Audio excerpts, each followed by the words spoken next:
Hello hi good morning, कैसे हो आप सब। आई होप आप सभी बहुत अच्छे होंगे।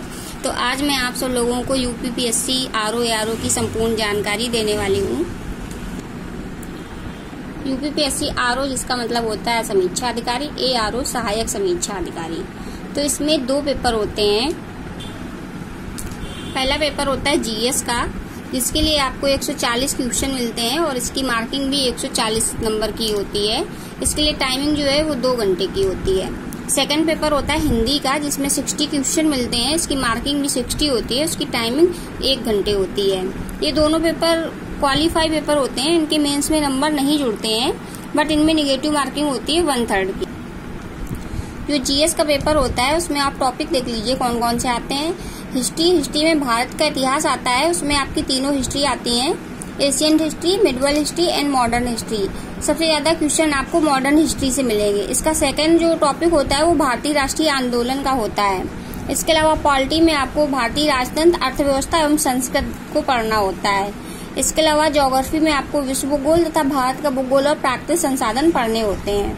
इसके अलावा आपको सामान्य विज्ञान में बायो, फिजिक्स, केमिस्ट्री ये देखना होता है, जिसमें कि बायो से क्वेश्चन 4 या 5 आते हैं, बट फिजिक्स और केमिस्ट्री से 1 या 2 क्वेश्चन आते हैं। इसके अलावा आपको करंट अफेयर में अधुनातन राष्ट्रीय तथा अंतर्राष्ट्रीय महत्वपूर्ण घटनाक्रम ये पढ़ना होता है। इसके अलावा आपको रीजनिंग यानी कि सामान्य बौद्धिक क्षमता और यूपी स्पेशल में आपको शिक्षा, संस्कृत, व्यापार एवं रहन सहन और सामाजिक प्रथाओं के संबंध में विशिष्ट जानकारी प्राप्त करनी होती है। विविध में आपको पर्यावरण, कृषि उद्योग, जनसंख्या एवं नगरीकरण, भारतीय परिप्रेक्ष्य में ये सारी चीजें देखनी होती हैं। ये हमारे फर्स्ट पेपर के जीएस का सिलेबस है। इसके अलावा जो सेकंड पेपर होता है हिंदी का, उसमें आप लोग देख लीजिए क्या क्या आता है। सेकंड पेपर में विलोम शब्द आते हैं 10 नंबर के, वाक्य एवं वर्तनी शुद्धि आती है 10 नंबर की, अनेक शब्दों के लिए 1 शब्द आता है 10 नंबर का, तत्सम एवं तद्भव शब्द आते हैं 10 नंबर के, विशेष एवं विशेषण आते हैं 10 नंबर के, एवं पर्यायवाची शब्द भी आते हैं 10 नंबर के। अगर आप आरओ दे रहे हैं तो उसके लिए आपको टाइपिंग की जरूरत नहीं होती है, बट अगर आप ARO के लिए प्रिपेयर कर रहे हैं तो उसके लिए आपको टाइपिंग देनी होती है। आरओ में आपने अगर किसी भी स्ट्रीम से ग्रेजुएशन किया है तो आप इसको दे सकते हैं, और जो इसकी एज है वो 21 से 40 वर्ष होती है। एज रिलैक्सेशन में आपको ओबीसी में 3 इयर्स यानी कि 21 से 45 इयर्स तक आप इसको भर सकते हैं। SC ST में आपको 5 इयर्स मिलते हैं, जिससे आप 45 इयर्स तक इसको आप दे सकते हैं। अगर आप हैंडीकैप में तो इसको आप 55 साल तक दे सकते हैं।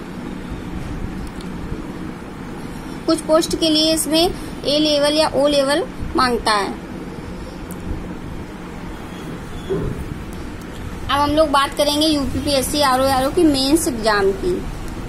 ये हमारा मेंस एग्जाम 400 नंबर का होता है। इसमें 3 पेपर होते हैं। पहला पेपर नॉर्मल वैसे ही सामान्य अध्ययन जीएस का होता है, जो ऑब्जेक्टिव टाइप होता है। इसमें 120 क्वेश्चन आते हैं, 120 नंबर मिलते हैं। टाइमिंग आपकी 2 घंटे यानी 120 मिनट की होती है। सेकंड पेपर सामान्य हिंदी का आता है, तो उसमें 2 पेपर होते हैं। एक परंपरागत यानी कि डिस्क्रिप्टिव आपको लिखना होता है, और जो उसका दूसरा पेपर जो होता है वो ऑब्जेक्टिव टाइप का होता है। डिस्क्रिप्टिव आपका 100 नंबर का आता है, उसमें 100 क्वेश्चन होते हैं, 100 नंबर का आता है। आपको 150 मिनट का टाइम मिलता है। और जो ऑब्जेक्टिव होता है उसके लिए आपको 60 क्वेश्चन मिलते हैं, 60 नंबर मिलते हैं। इसके अलावा उसकी टाइमिंग जो है वो आधे घंटे की होती है, यानी कि 30 मिनट की होती है।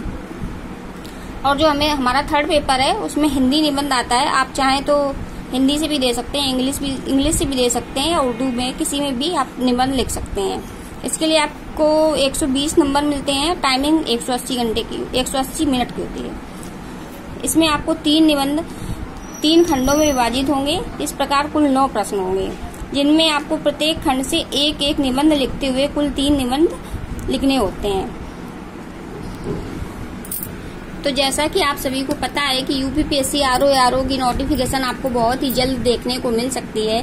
तो ये एक बहुत ही अच्छा सुनहरा मौका है आप सभी का यूपी सचिवालय में आपको जॉब पाने का, जो कि बहुत ही अच्छी जगह है। अगर आपको मेरे द्वारा दी गई जानकारी अच्छी लगी हो तो आप प्लीज मेरे चैनल को सब्सक्राइब करिए, शेयर करिए। धन्यवाद।